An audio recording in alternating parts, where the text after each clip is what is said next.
after address. Hello, Mr. Smith. Did you release the second bond issue in December? Yeah. All right.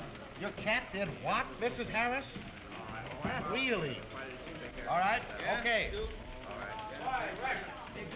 Listen, Mark, some crazy stunt man is going to try taking off in an airplane from the top of an automobile this afternoon out in the valley. Sounds like a story. Hold it, Jack. Take off from an automobile on a dirt road. Can he make it? Well? Be a good picture either way. I'll send Mac out with a snapper. It's 40 miles out to the valley. We'll never make today's paper. A wire photo will make it if they pull it by 4 o'clock. Hello, Joe. I'm sending McIntyre and a photographer down. Get started for the valley right away. Yeah, some guy's got a...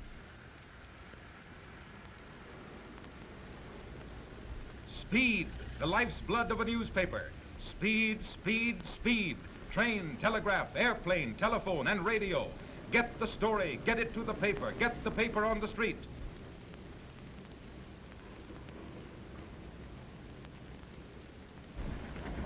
What time do you start, Marvin? Right now.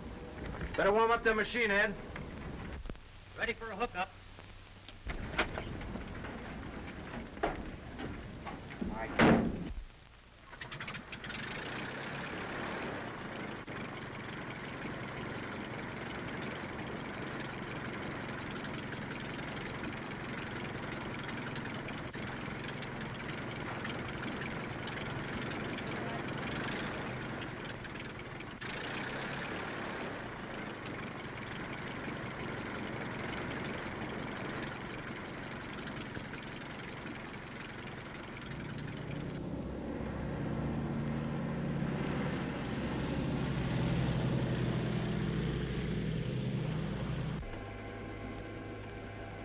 Give me this to rush. Okay, lights out. Every available development of science and engineering has been utilized to get the story to the reader in the shortest possible time. And now, the latest miracle of news gathering, sending pictures by wire, has lifted the curtain on a new era in newspaper history.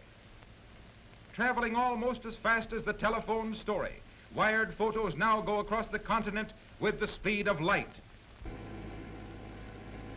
Long-distance supervisor, I want a clear circuit to the Daily News for picture transmission. Please keep this line clear. Here's the Daily News. Go ahead, please. Wide World Wired Photo. This is Mobile Unit number 1 in the valley, ready with pictures of stunt car and airplane. Give me your signal.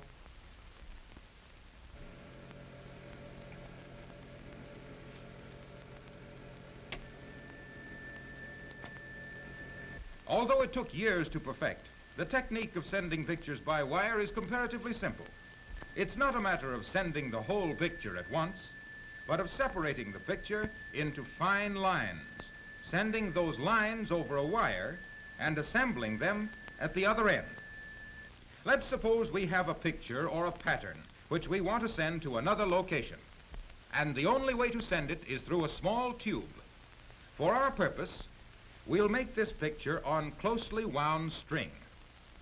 Now, if we start at one end of the picture, taking it line by line or string by string in proper order, we can run the string through the tube and assemble it at the other end, line by line, until we again have the original pattern. That is exactly what we do in wired photo transmission. But we now take the picture apart electrically and translate it into units that we can send over a wire. The units are lines, all of the same width, but of different tones of gray. If we have a given number of lines in a given space, the tonal value of the page, the difference between dark gray and light gray, is determined by the density of the lines. If the lines vary in density, they will form a pattern.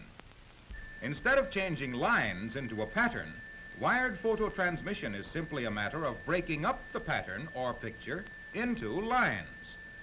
This process is called scanning. A light is focused on the picture, and as the drum revolves, this light scans the picture from top to bottom on this line. At the same time, the drum is moving slowly along in front of the light, so that every part of the picture is scanned.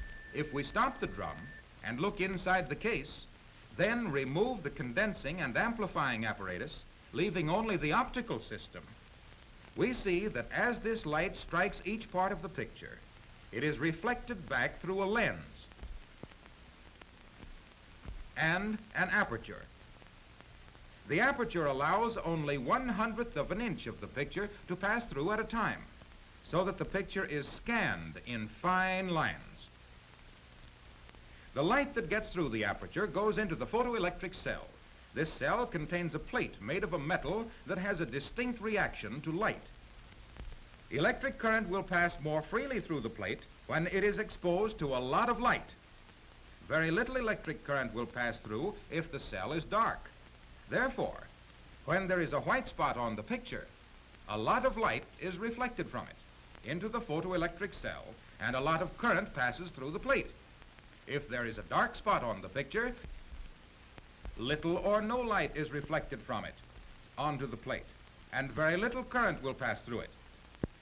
The current is then radiated into the receiver of the telephone set, where the telephone coils pick up the energy or current and send it over the line to the wired photo receiving set. On the receiving machine, these currents are then transferred into corresponding lines on a photographic negative wrapped on a similar drum.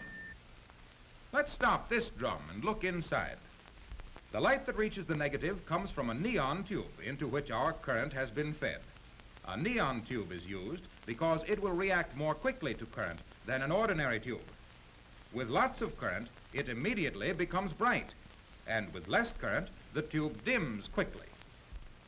An opening on this machine, similar to the one on the sending machine, allows only a small amount of light to go through to the negative at one time.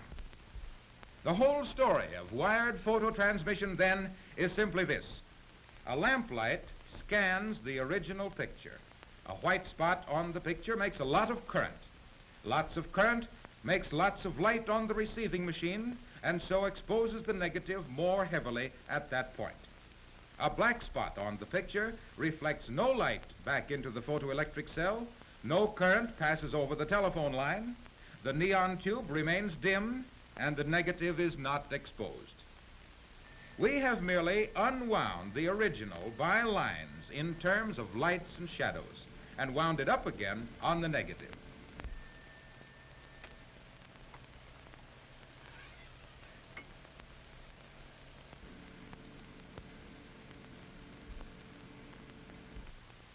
The negative now goes through the regular routine. It is developed and printed and made into a half-tone engraving called a cut. Put into the form, it goes with the page to be made into a mat, then a mold, then a part of the roaring presses. Before the advent of wired photos, days were required to send a picture from coast to coast by train and hours by airplane.